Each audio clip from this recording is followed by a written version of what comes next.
Welcome. Thank you so very much for joining me. My name is Kassandra and I'm here at Yoga Attic, this beautiful space in Greeley, just outside of Ottawa.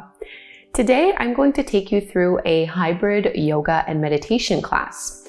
We're going to start with our yoga poses and our yoga flow. So working on strength, flexibility, balance, as well as mindful movement, with the intention of getting any excess energy out so that we can then shift into our meditation practice, making it really grounded.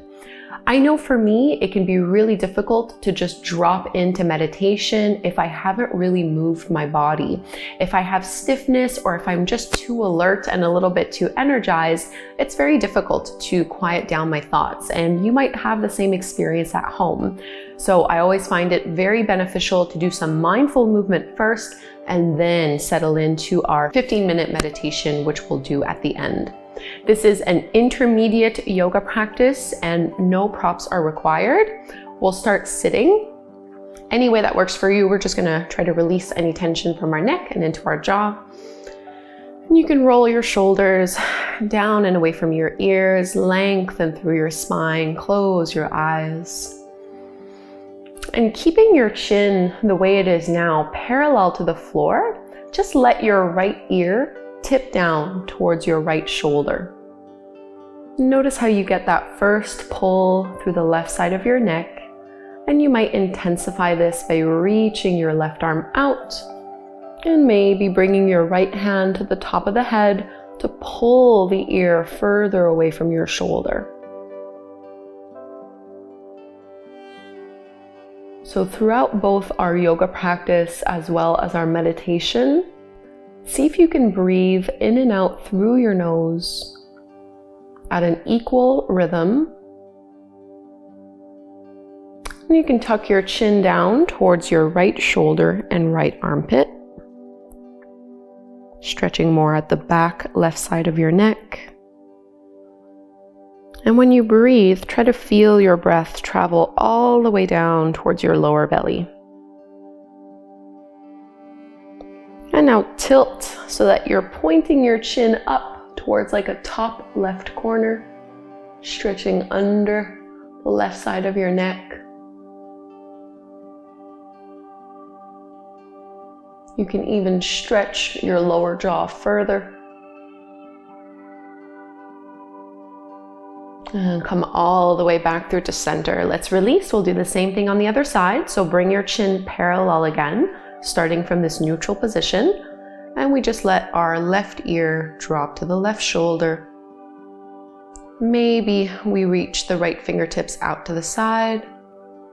Maybe we bring our left hand to the top of the head, moving that shoulder away from the ear.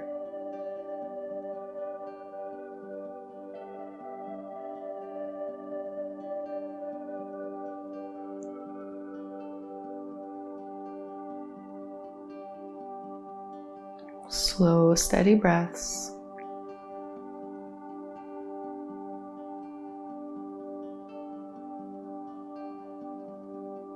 And you can tilt your chin down so it's pointing towards your left shoulder.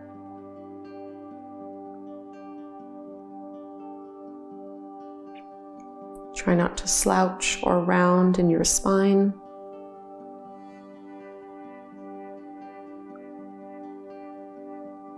And now tilt your chin up, pointing towards the top right corner, leaning your head back just a little.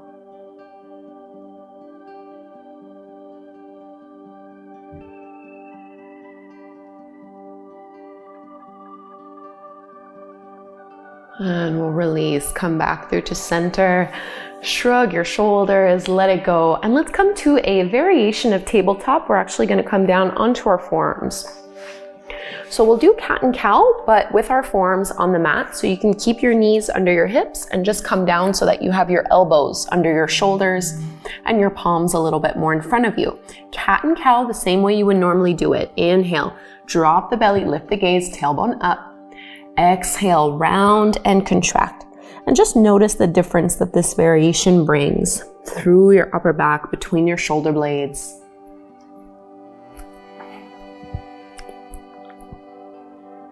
When we're up on our palms, it's a lot easier to let our lower back do all of the motion. This kind of forces us to focus on our mid and upper back as well. Inhale and exhale. One more like this. Inhale and round and contract. Come back to this neutral forearm tabletop pose and just walk your hands further out so you can take your puppy Anahata Asana. Big stretch here, and I'm making this a little bit more active by keeping my elbows lifted off the mat, still pressing my shoulders away from my ears and actively pushing my hands into the floor. Just a little bit of weight on my forehead. Big breath in here. And then you can let your elbows make contact with the mat again. Bring them in a little so you have them underneath your shoulders the way they were before. And we're going to shift our weight forward, coming into a forearm plank. And you can either keep your knees on the floor or you can lift them up.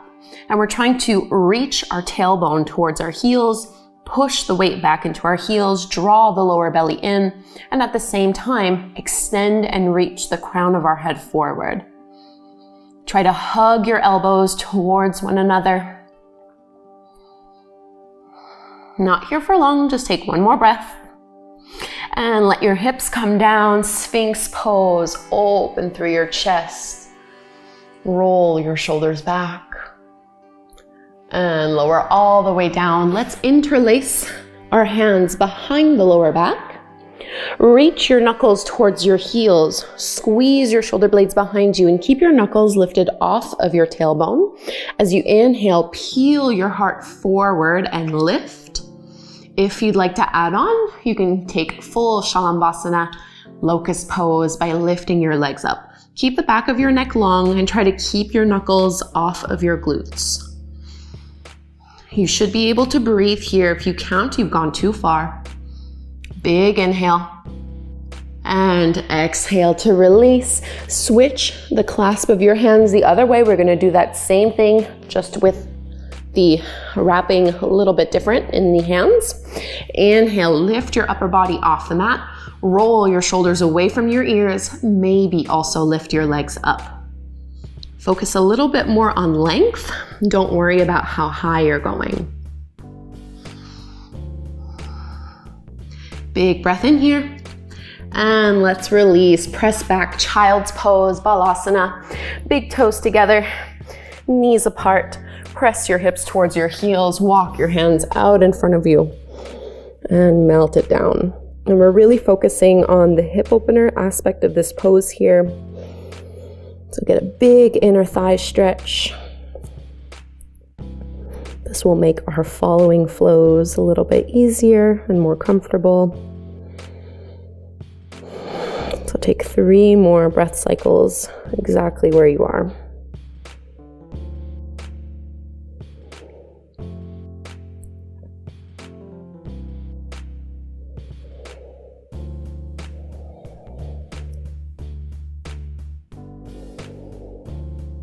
And let's meet in our downward facing dog, Adho Mukha Svanasana. You want your hands to be shoulder width distance apart, feet are hip width distance apart as you lift your hips up and back. And think of curling your tailbone up towards the sky, reaching your chest back, lengthening along your arms and along your legs.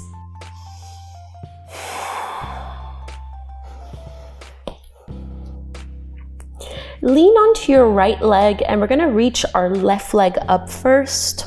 Bend your left knee and open up your hip. See if you can get this stretch really into your quads, into your thighs by pointing that knee up even higher and squeezing your heel. Take some big knee circles, so drop that left knee down, open it to the side and reach it back up. Take 2 more like this, just getting some motion and mobility into our left hip. And after you've done 3 of those, we'll step forward, Virabhadrasana 2, your warrior 2. So right foot should be parallel to the shorter edge of your mat as you lift on up. Palms facing down. Think of really squeezing that front knee open, at the same time pushing your right hip back. So So there's tension of opposites here. Trying to really externally rotate through our front thigh, or through our front hip, I should say. Let's reverse, right hand down, left arm up, big side body stretch. Come all the way back up. This time we're gonna bend our elbows in front of us. Wrap your left arm under your right, binding once or binding twice into your humble warrior. Dive down to the inside of that left leg. Baddha Virabhadrasana. Keep your hips nice and low. We're not here for too long. Take one more breath.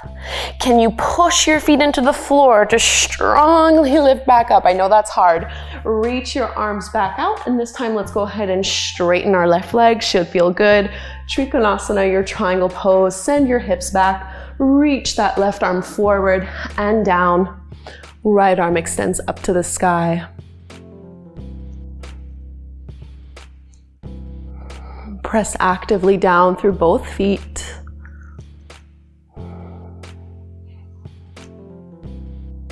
Look down to the mat. We're gonna bend into our front knee. Let your hands come down for support. Pivot so you can lift your back knee off the mat. Drop the right knee to the floor. This is option one. You can just stay in this variation of a low lunge, or you can add your quad stretch. Left hand reaches back to pull your right foot in towards you. You can hold on to whatever is accessible. Think of rolling that left shoulder back while still hugging that left knee in.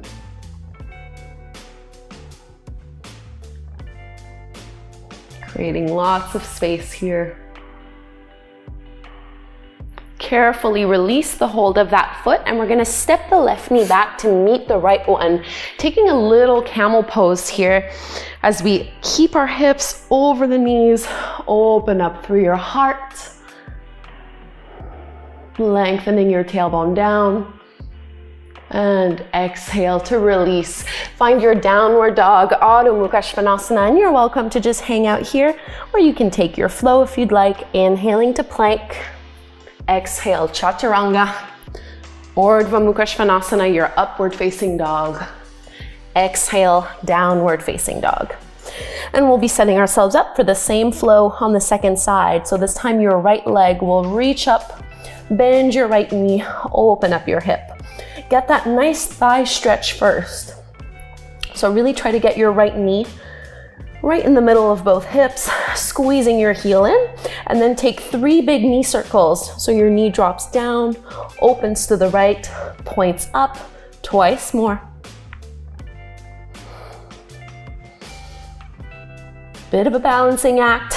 Warrior 2, right foot between the palms, back foot parallel to the shorter edge of your mat. Think of bending to get that front thigh parallel to the mat as you reach your arms out. Shoulders directly over your hips. Let's reverse. Left hand down, right arm rises.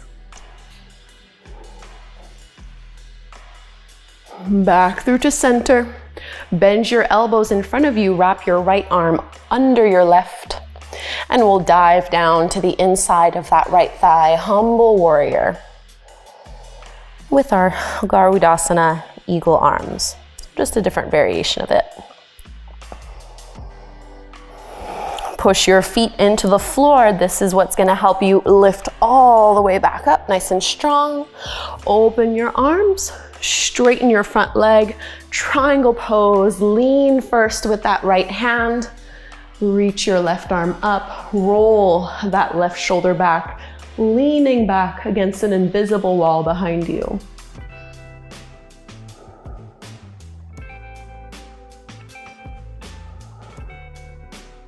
Mindful breathing in and out through your nose. Look down to the floor, start to bend into your front knee and frame your front foot so you can lift and bring that back knee to the floor. Either stay here or move into your quad stretch, reaching back, pulling that heel in.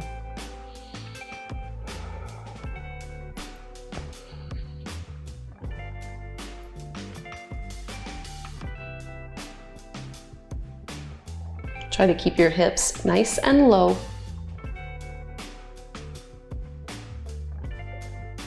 carefully let go of that back foot. We're gonna find our camel pose again. So right knee goes behind the left.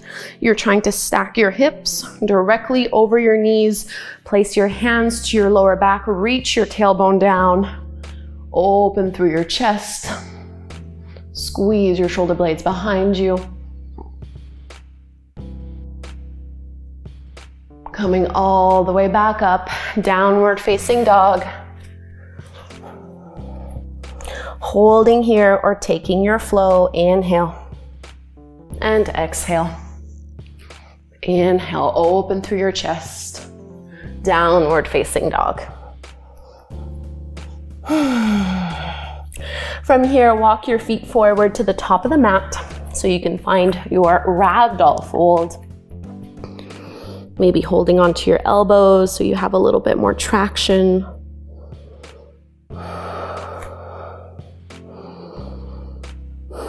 And you can gently sway.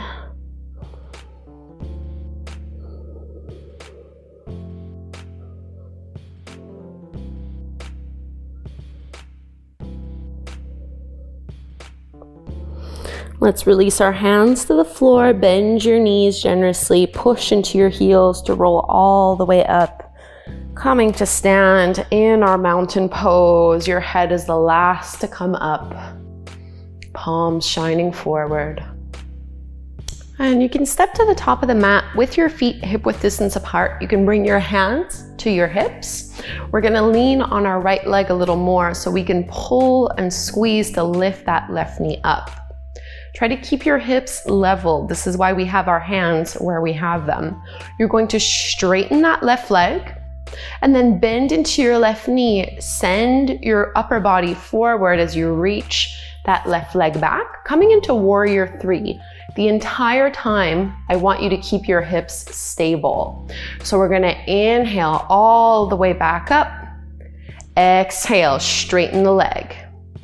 Inhale, back to center. Exhale, warrior three. And just keep moving at your own pace. We're gonna do a few more on this side. Really working on your stability, on your balance. Your gaze needs to shift a little bit. But the real challenge is keeping our hips leveled. That's super hard.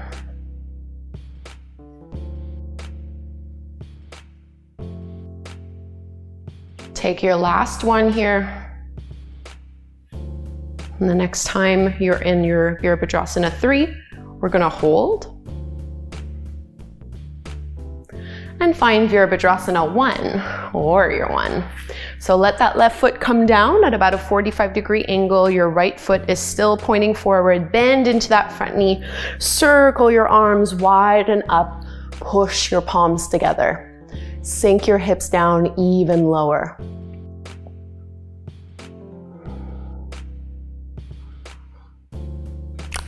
Drop your hands to your heart, straighten your front leg, and we're gonna tilt forward, finding your revolved triangle pose. Left hand to the mat, right arm stretches up.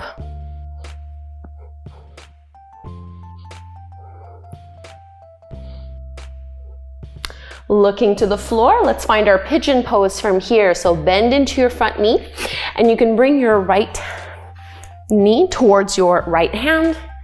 Extending that left leg back, squaring out through your hips and folding down. We'll take a good 5 deep breaths here, getting deeper into our hips.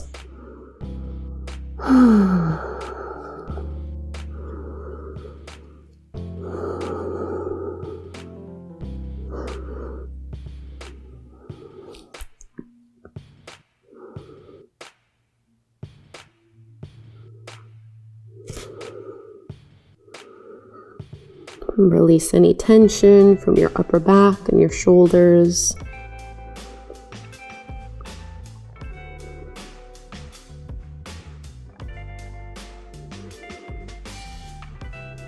And let's come all the way back up, meeting in downward facing dog. Just like before, you can hold and stay as you are, or you can take your flow. Yogi's choice.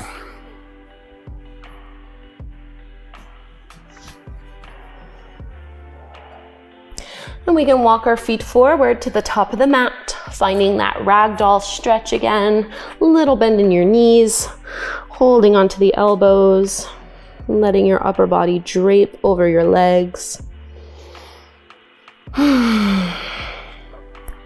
And let's release, push your heels into the floor, come all the way back up through to your mountain pose. And we'll step at the top of the mat, feet hip width distance apart, and once more, bring your hands to your hips, just as a way to make sure that you're not hiking one hip up whenever you extend and go back. So as if they were balancing each other out, you want to keep that counterweight even. Lean on your left leg a little more, pull through your abs and lift your right knee up. Go ahead and extend it straight. Bend it back in and start to tilt and notice what happens here. I know even for me, as soon as I get to editing this video, I'm going to be able to point out all the ways in which my hips were not squared, but we try our best. Straighten, bring it back, and with control, Virabhadrasana 3, try not to dig your toes into the floor.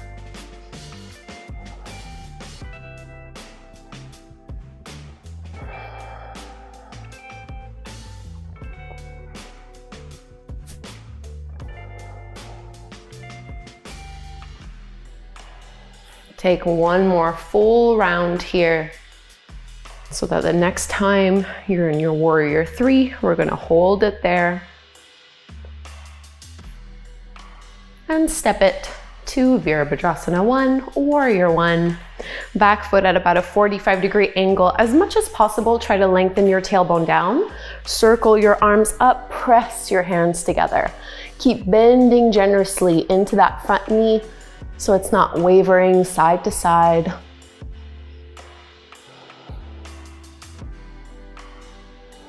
Bring your hands to heart center. Straighten that front leg. Start to tilt forward. Maybe you hold here, or maybe you come into your revolved triangle pose.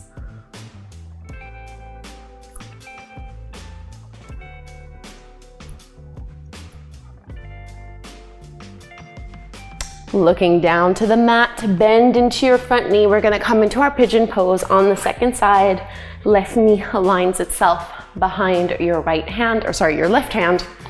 Reach that right leg back. Create some space as you fold gently. 5 slow, steady breaths here.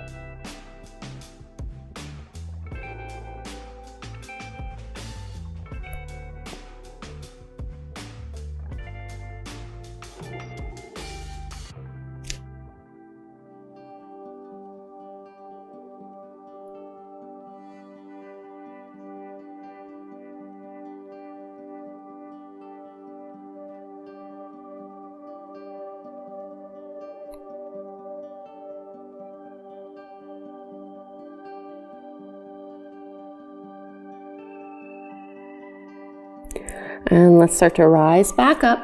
And this will be our last opportunity for a vinyasa. We're not going to go right away into meditation. We still have a little bit more, but this will be our final downward dog. So either stay here or take this flow.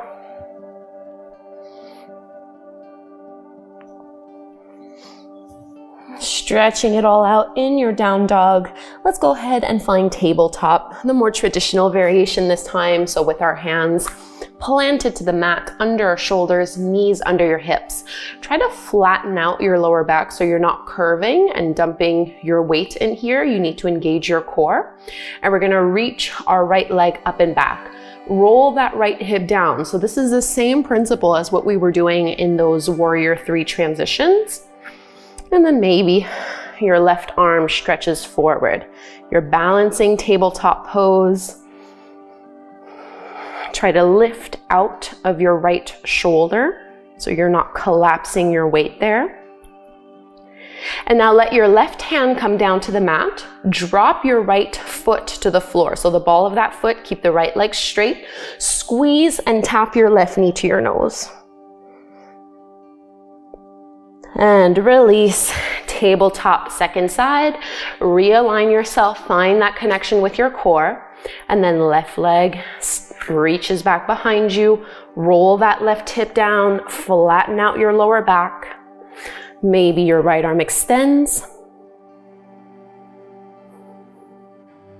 Stay lifted out of your left shoulder and out of your right hip. Push into your left heel. Right hand comes to the floor. Keep the left leg straight. Just drop the ball of the foot there. Squeeze and tap your knee to your nose. And come back down, Balasana, wide like a child's pose. Just like what we did at the beginning of class. See if you can get a little bit further into it this time.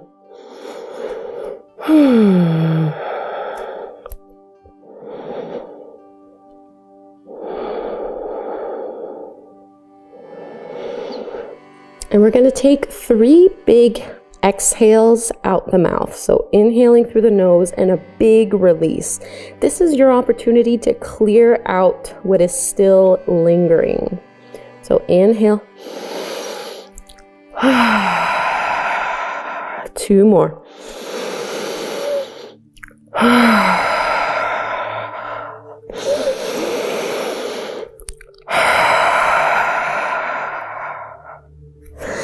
Let's walk our hands in. And before we come into Shavasana, we will be taking Shavasana at the end, but let's find our seated meditation.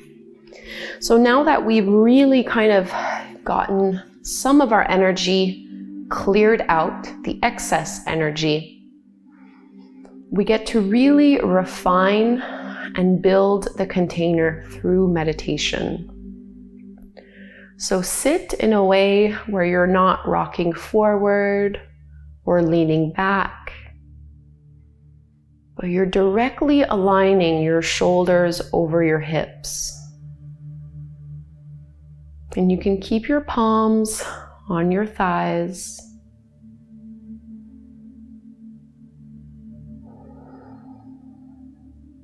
Try to relax your facial muscles.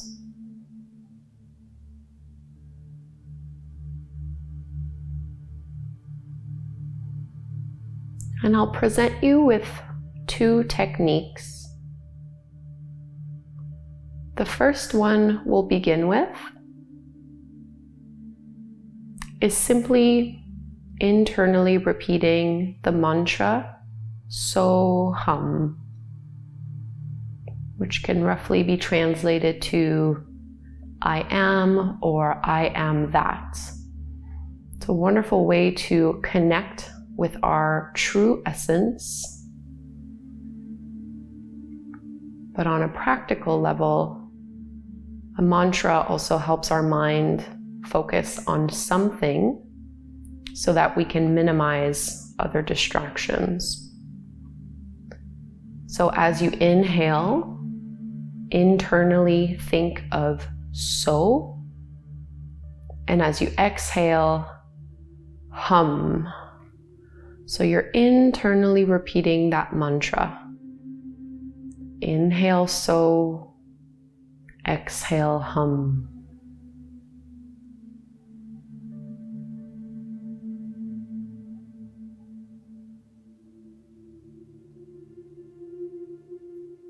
If you notice your mind wandering at any point, just bring it back to the mantra.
Let your inhales be just as long as your exhales.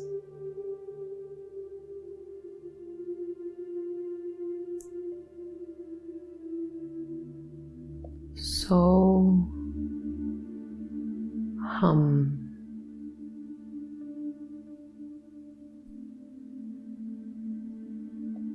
Relax your facial muscles. Stay sitting up tall. So hum.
If you'd like, you can release the mantra. And our second anchoring technique only requires awareness of the breath. So rather than focusing on repeating so hum, we're going to let that go. Focus instead on following your inhale as it flows in through your nose and makes its way down to your low belly. And focus on the feeling of the exhale as it flows back out through your nose. And I want you to also pay attention to the pause that naturally happens at the top of the inhale and the bottom of the exhale.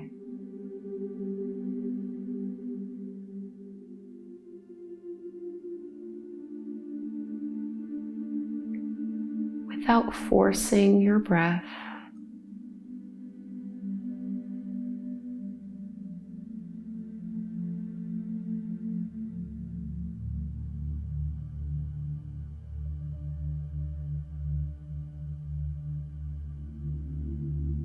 tapping into this life force energy.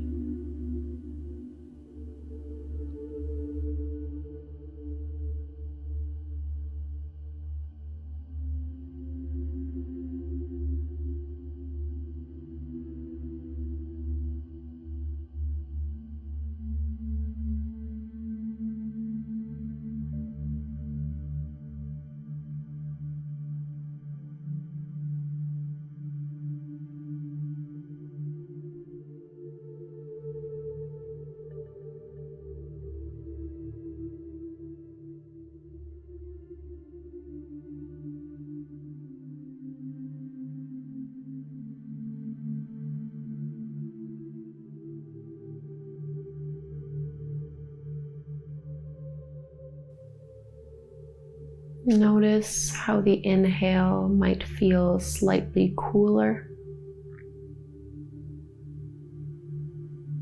and the exhale slightly warmer.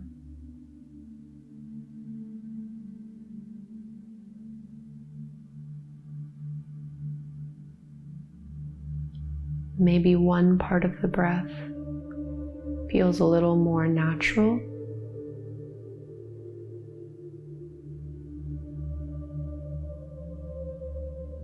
Just stay focused on your breathing, or feel free to refer back to our first technique of the mantra.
Notice your posture.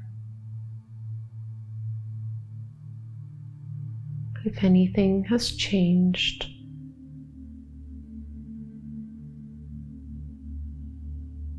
Soften your brows, your cheeks, your tongue.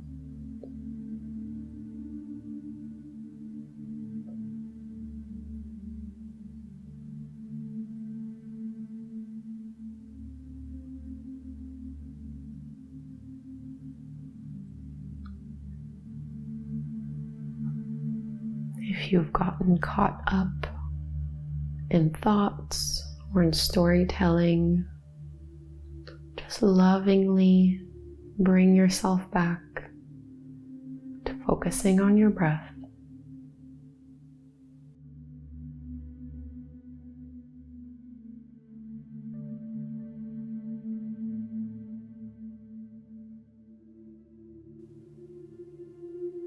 Focusing on the pauses and the space at the top of the inhale and bottom of the exhale. This is like the space between our thoughts.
Now release the awareness and the focus on your breath. And focus now on your physical body. The air and the clothing on your skin. A little bit of gentle movement. And I do want us to take a few minutes in Shavasana. You can lower your way down gently and slowly.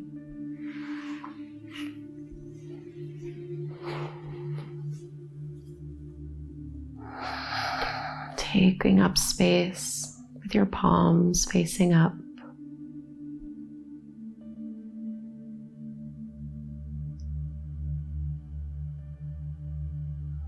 Letting go. Letting go.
Begin to breathe. Moving your fingers and your toes. Turning your head side to side. And stretch your arms up overhead, lengthen out.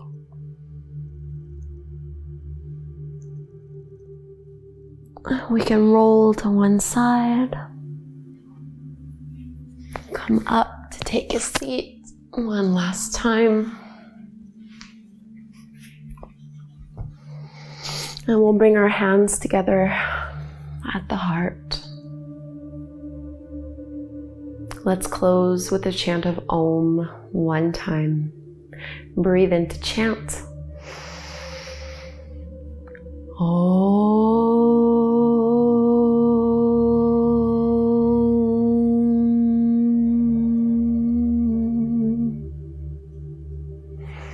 Thank you so very much for doing this yoga and meditation practice with me.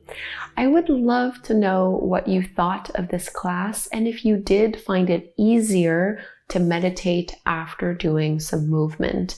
I know for me, it just really helps me get that clarity and to minimize the amount of distractions. But, you know, everyone is different, and this was a longer meditation for sure.